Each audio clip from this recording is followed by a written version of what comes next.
One of the keys to being successful in competition barbecue is having an organized cook site. Today, I'm going to talk to you about how I set mine up.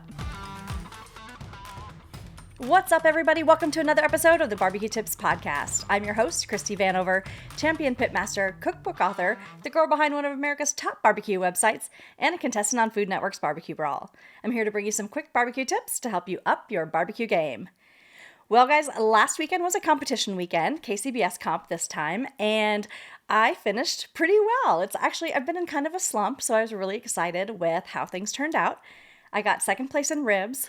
I did not do Asian ribs like I've been experimenting with the past couple of competitions. I decided to go back to the Kansas City style, and the judges loved them. So second place in ribs, fourth place in pork, and first place in dessert, and seventh place overall. With my pork and my ribs, I used my pork rub on both of those. My handy dandy pork rub right here, Girls Can Grill pork rub, which you can find on Amazon. So head on over to Amazon, just type in Girls Can Grill. Unfortunately, when you type in Girls Can Grill on Amazon, you're going to find a lot of pink toy grills for little girls, which I think is kind of funny. But you should also see my full lineup of rubs, including the pork rub that I used on my ribs and on my pork. I have a couple of other competitions that are coming up.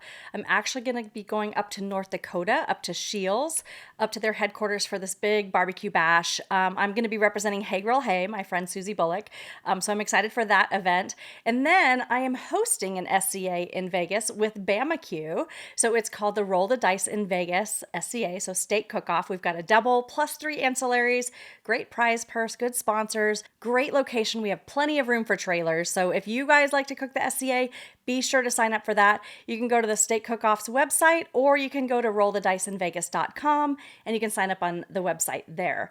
Also, I think we still have room for some judges if you're a State Cook-Off judge, and we have a discounted hotel link at the Silverton Casino. You can click on the link on the homepage and you can go ahead and book your hotel there.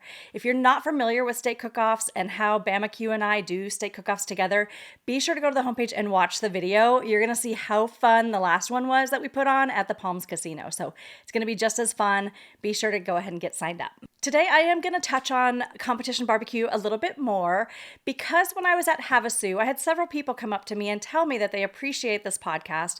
They appreciate that I'm dumping and sharing all of the secrets that I have related to competition barbecue.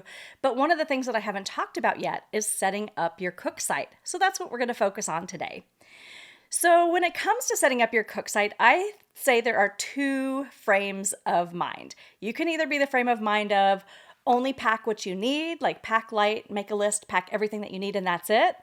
Or the other frame of mind is it's better to have it and not need it than need it and not have it. That's my father-in-law's point of view. That's like how he lives his life. So he's got everything that you ever need, either in his pocket, in his garage, somewhere. He's just always got everything.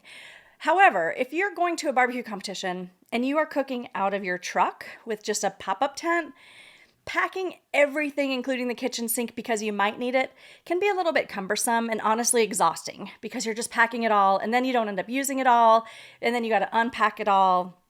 It just becomes overwhelming. Now, if you have a competition trailer, it's a little bit easier to go that route because you can pack everything, you can leave it in the cabinets. If you don't need it, it just kind of sits in there and, you kind of forget about it. And then someday you go through your trailer and you're like, wait a minute, I haven't used this in 10 competitions. Why is it even in here? Which is what happens to me sometimes. But today I'm going to actually focus on new teams who most likely don't have a competition trailer. I'm going to talk about setting up your cook site if you are basically traveling with your truck or your car and a pop-up tent. I'm going to break this down into your cook site area. You're going to want to kind of set up sections of your cook site. So obviously, a part of your cook site is going to be your grill area. So think about all the things that you're going to need related to the grills that you cook on. You are going to obviously need the grills themselves. You're going to need the grill grates. You're going to need your charcoal or your pellets or whatever your fuel source is. You're going to need wood chunks or chips or, again, pellets, again, depending on how you like to get your flavors.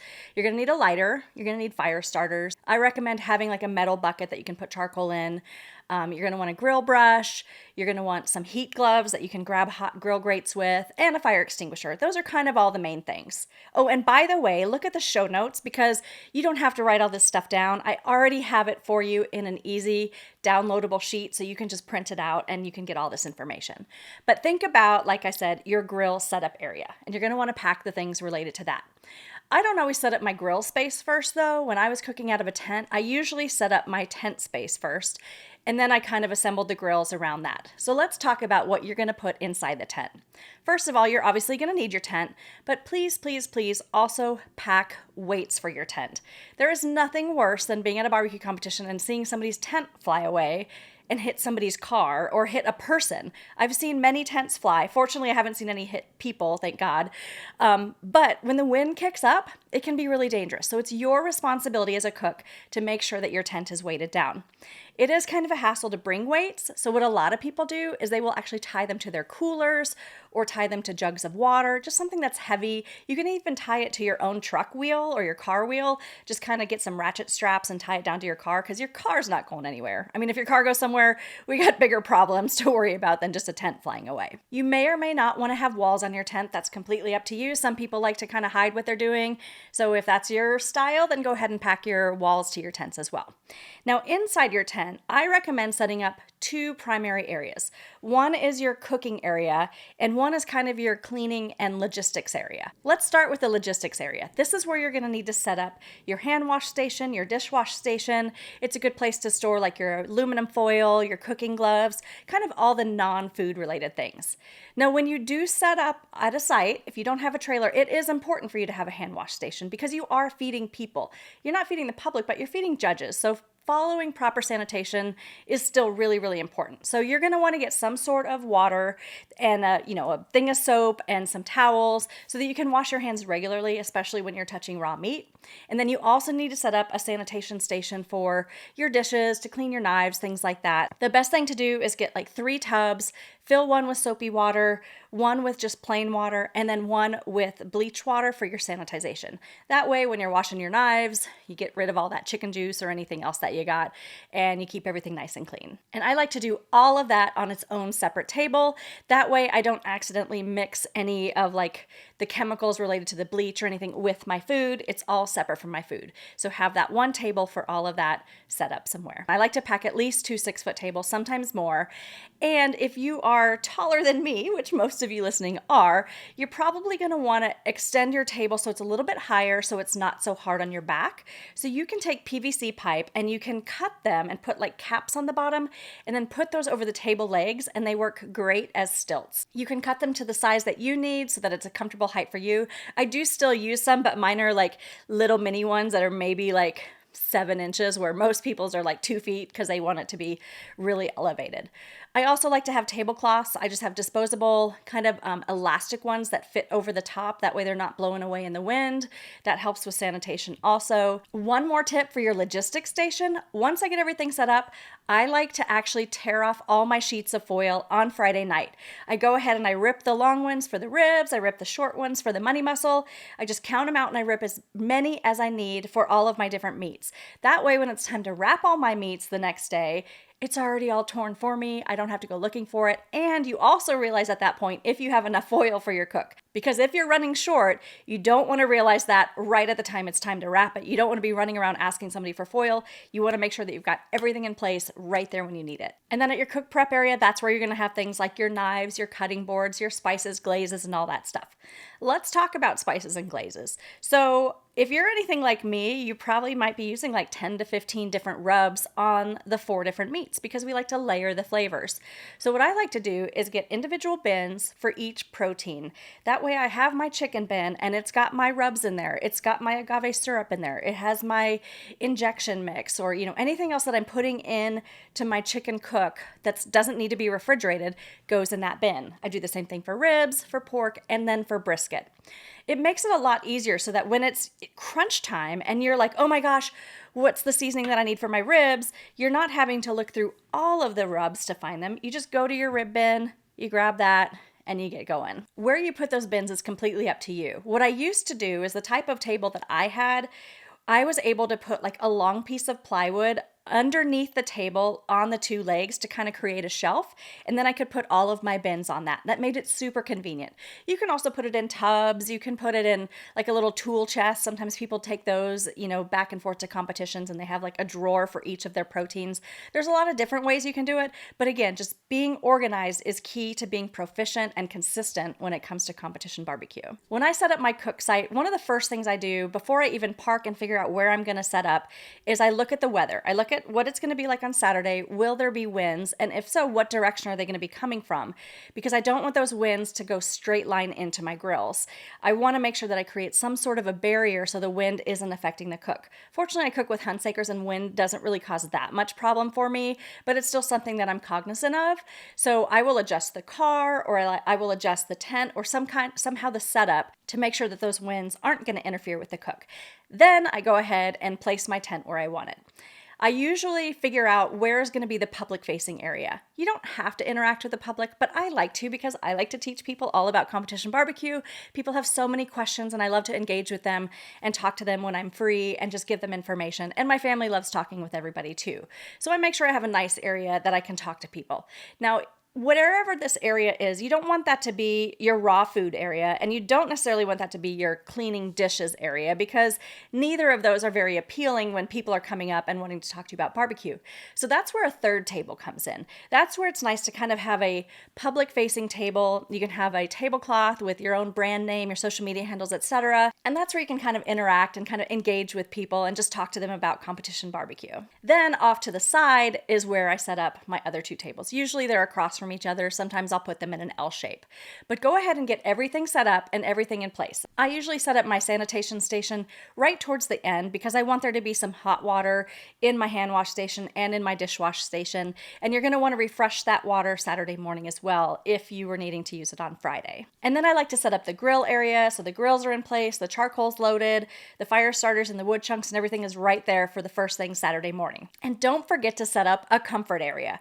You're going to be at the cook site for hours. So you're going to want to have some chairs. I like to bring out some TV trays so we can put drinks on them and, snacks on them and things like that. You can set your phone on it, whatever.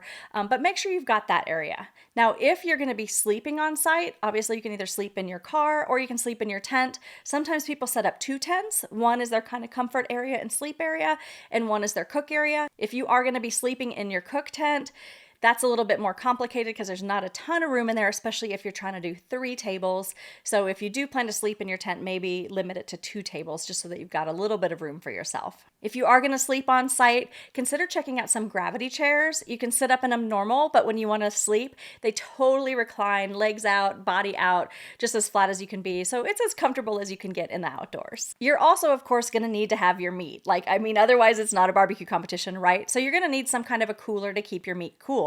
What I like to use instead of a cooler, though, is a Cambro. So I have a vertical Cambro that I can fit like 4 bins in, and it's on wheels. When I bring my meat, I bring it in the Cambro, and I've got ice packs in it because the Cambro works like a cooler when you add ice packs. Then once I take all my meat out and it's all on the grill, I take the ice packs out, and then it can become your holding station, like your warmer for your meat once you take it off the smoker. You put it in your pans, you wrap it in foil, you put it back in the Cambro, close that door, and the heat's really going to stay in there and insulate your meat. So it's a really good option so you don't have to have separate things, so you kind of reduce your footprint. Getting a Cambro is a little bit of an investment. I think I paid a little over $400 for it several years ago, but it's so been worth it because again, it's my cooler and my warmer all in one. And don't forget, with KCBS barbecue competitions, you can trim your meat in advance, and I highly recommend you do for 2 reasons. 1, it saves time so that you can enjoy the competition, and 2, it's less mess at the competition site. You don't want to be messing with raw chicken and raw brisket beyond just seasoning it and putting it on the grill. Trimming it just creates kind of a mess, and I just don't want that at my site. I don't want raw chicken all around. I just want to be able to season my raw chicken and get it on the grill. So trim it in advance. You can trim it, just don't season it, don't inject it, don't brine it. None of that can be done before the competition, but all of your trimming can be done in advance. Sometimes I trim my meat weeks in advance and store it in the freezer and then just pull it out right before the competition. And sometimes I buy my meat the week of and then I just trim it the week of and bring it to the competition. If you are going to buy it that week of, just make sure that you check the expiration date on the meat. You don't want to buy it on a Saturday and then find out that it expired fires on Wednesday and then the competition is the following Saturday, because then you're going to end up with something that you just can't serve to the judges. Now, when it comes time to tear down your site, kind of do the same thing, kind of work in the same stages. When you go to a competition, they'll give you all the rules about where to dump your ash, your trash, your gray water, and your grease. So make sure you follow those rules, get rid of all of that, and then you'll be good to pack everything up right back into your trailer. Now, keep a note for yourself. If you brought something that you didn't use, then maybe don't bring it next time. But if you think you'll use it the next time, then, keep bringing it for a while, perhaps until you realize, nope, this has just been a waste. After you get a few competitions under your belt, you will soon decide whether or not it's going to be advantageous to double up on your supply of things. And what I mean by that is, like, if you have a thermopen, you may realize that it's easier to have a thermopen in your competition kit and a thermopen in your house or your backyard for your everyday cooking, as opposed to packing your thermopen every time and then unpacking it every time you want to cook. It is an investment to double up on all of your equipment, but it's such a time saver and it prevents you from forgetting something, because so many times I've thought that it was in my kit, I thought that I packed it, and then I showed up at a competition and I'm like, darn it, I left that in my outdoor kitchen. So by having a double kit, like your at-home kit and your competition kit, that way you don't have to unpack and pack every time. It's already all there for you. So that's it, guys. If you follow those steps, go ahead and download my packing list. You will be organized for your next competition cook. As always, if you have questions, shoot me a DM, leave me a comment. If you'd like me to talk about other competition barbecue things, let me know that as well. It was super helpful that somebody at the competition last week said they wanted me to talk about this, so here I am. It's that easy. Just let me know what you guys want me to share. As always, you can find thousands of barbecue tips and hundreds of barbecue recipes at girlscangrill.com. You can find me on all the socials at Girls Can Grill. You can find my cookbook and all my rubs on Amazon. Don't forget to hit subscribe so you guys never miss an episode. Until next time, guys, happy grilling and good luck if you're competing.